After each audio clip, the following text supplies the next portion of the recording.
Haleluya, selamat pagi, selamat jumpa di dalam program Doa Pagi GPDI Budi Mulia. Mari kita mengucap syukur kepada Tuhan dan kita awali doa pagi ini dengan doa. Bapa yang ada di dalam surga, kami datang mengucap syukur. Tuhan berkemurahan kepada kami, bangun dengan tubuh yang sehat. Kami dapat membacakan firman Tuhan, kami diberkati dan kami nikmati kemurahan Tuhan. Mohon Tuhan pimpin program doa pagi ini dari awal sampai selesai. Kami serahkan di dalam nama-Mu, yaitu di dalam nama Tuhan Yesus Kristus. Haleluya. Amin. Puji Tuhan, Bapak Ibu Saudara sekalian, saya bacakan ayat firman Allah yang diambil dari surat Galatia pasal yang kelima, ayat yang ke-22 tentang buah roh.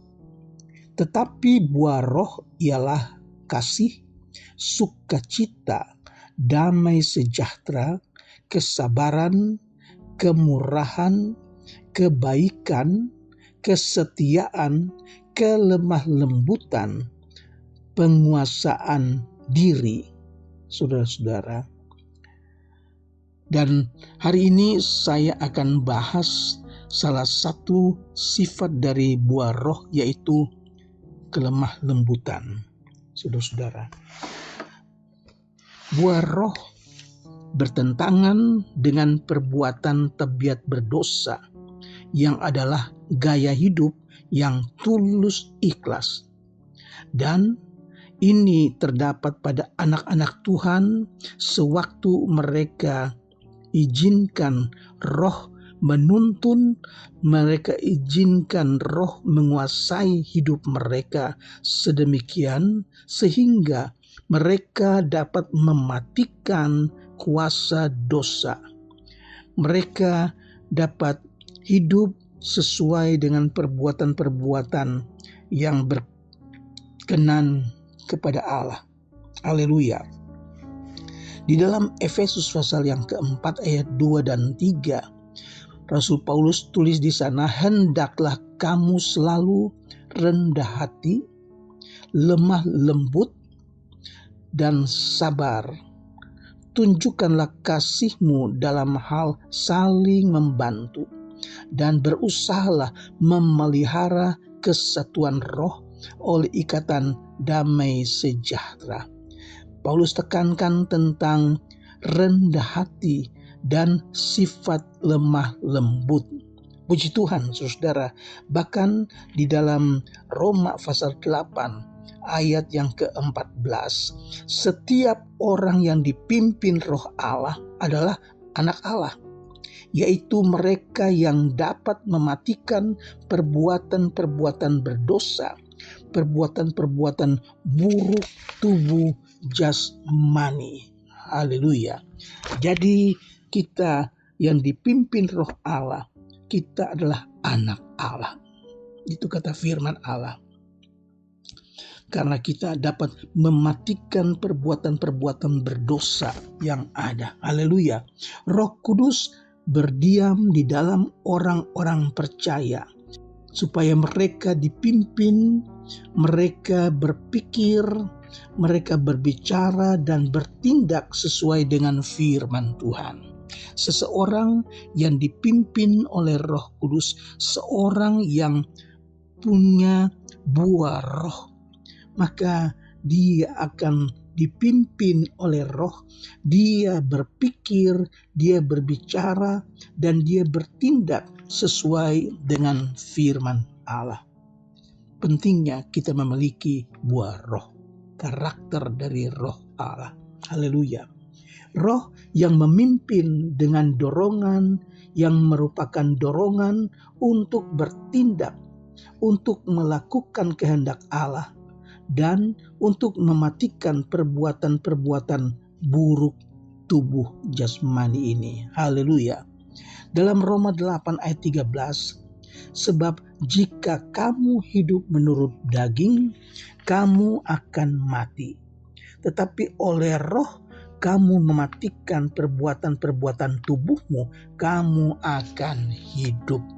Tinggal pilih, mau dipimpin oleh Roh atau mau dipimpin oleh keinginan daging. Seorang yang hidup menurut keinginan daging mati, tetapi mereka yang hidup menurut keinginan Roh, dipimpin oleh Roh, mereka akan hidup. Puji Tuhan.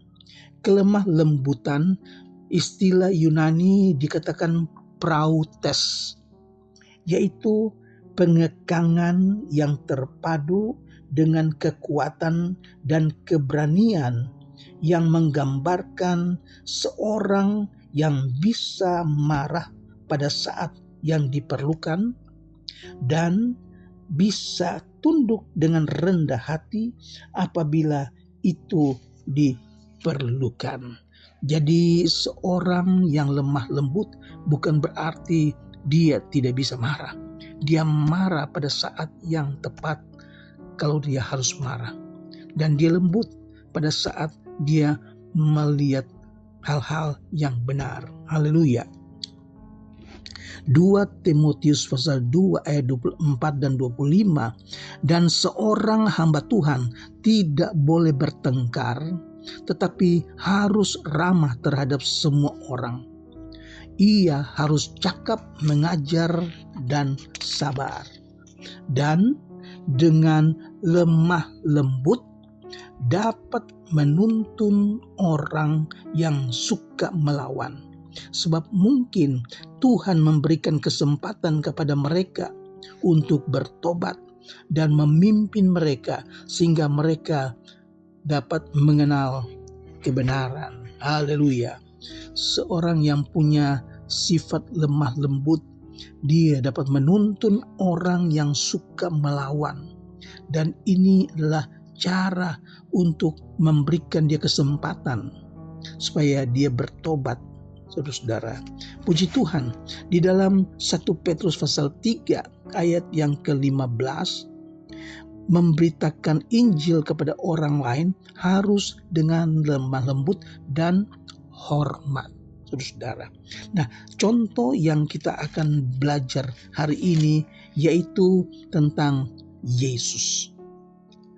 Tuhan Yesus dalam Injil Matius pasal 11 ayat 29, Tuhan Yesus katakan, "Pikulah kuk yang kupasang dan belajarlah kepadaku, karena aku lemah lembut dan rendah hati."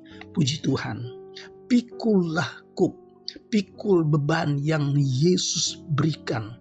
Beban yang Yesus berikan itu ringan dan enak, saudara. Dan Tuhan Yesus katakan, belajar kepadaku karena aku lemah lembut dan rendah hati. Sifat lemah lembut itu selalu tambah lagi dengan rendah hati. Haleluya, saudara. Di dalam Filipi pasal 2 ayat 5, hendaklah kamu dalam hidupmu bersama menaruh pikiran dan perasaan yang terdapat juga dalam Kristus Yesus, mengikuti jejak Yesus. Kita baca tadi, Tuhan Yesus yang bilang, belajarlah kepadaku karena aku lemah lembut dan rendah hati. Haleluya. Dan jiwamu akan mendapat ketenangan. Puji Tuhan Bapak Ibu Saudara, dalam 1 Petrus pasal 2 ayat 21, sebab untuk itulah kamu dipanggil, karena Kristus pun telah menderita untuk kamu dan telah meninggalkan teladan bagimu supaya kamu mengikuti jejaknya. Kita disuruh ikut jejak Yesus karena Yesus sudah memberikan teladan buat kita sekalian. Teladan apa? Lemah lembut dan rendah hati. Puji Tuhan. Paulus beri contoh tentang sikap yang lemah lembut yang ada pada Yesus di dalam 2 Korintus pasal 10 ayat yang pertama. Aku Paulus, seorang yang tidak berani bila berhadapan muka dengan kamu, tetapi berani terhadap kamu bila berjauhan. Aku memperingatkan kamu demi Kristus yang lemah lembut dan ramah.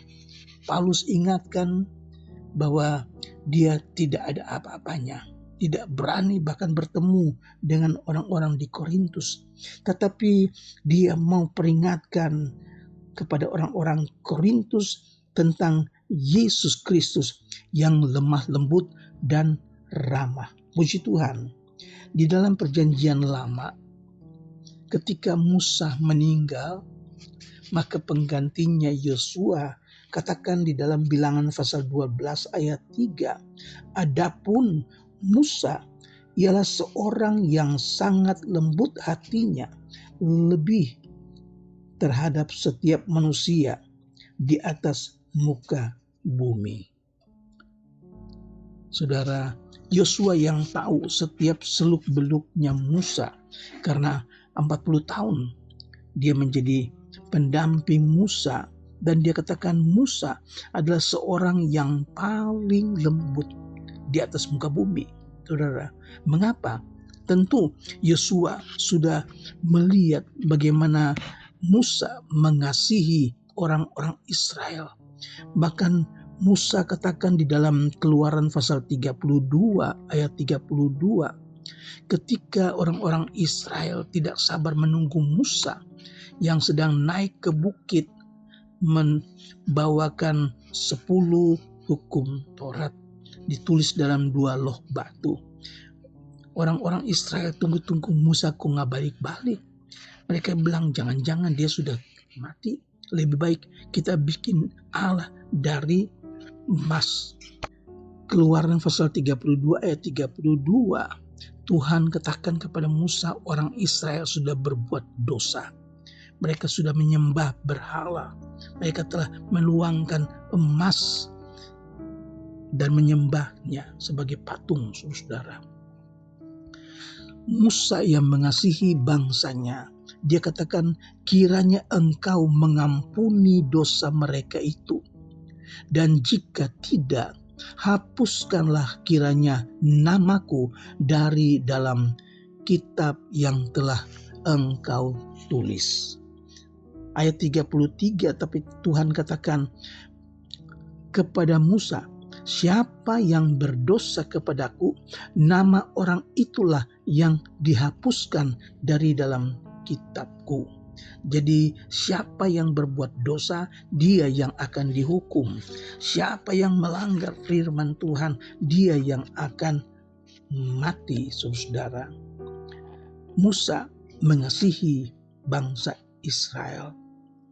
Paulus katakan di dalam perjanjian baru, bahkan aku mau terkutuk dan terpisah dari Kristus demi saudara-saudaraku, kaum sebangsaku secara jasmani. Mengapa, saudara? Karena ketidakpercayaan bangsa ini.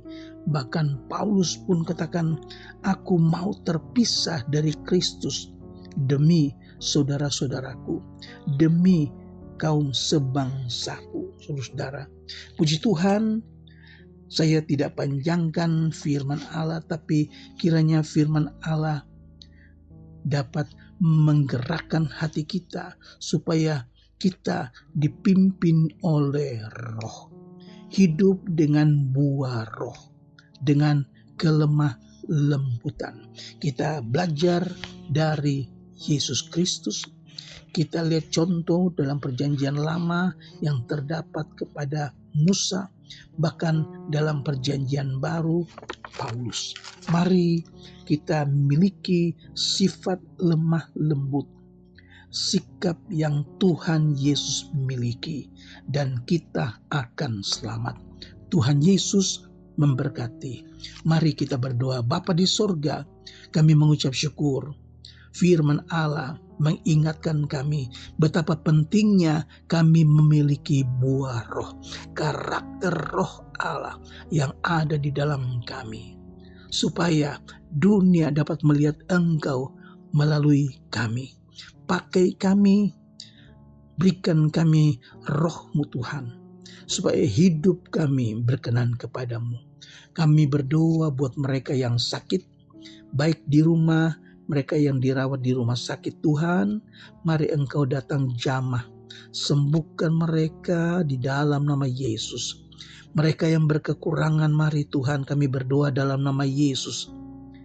Tuhan, berikan rezeki, berikan mereka pekerjaan.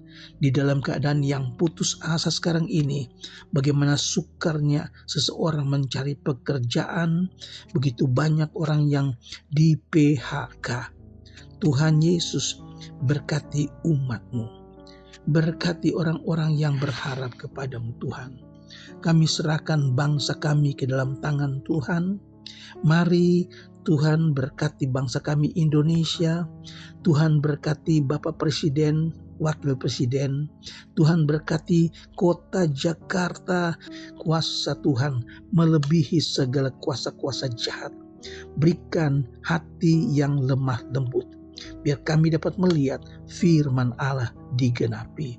Kami akhiri dengan mengucap syukur di dalam nama Tuhan Yesus Kristus. Haleluya. Amin.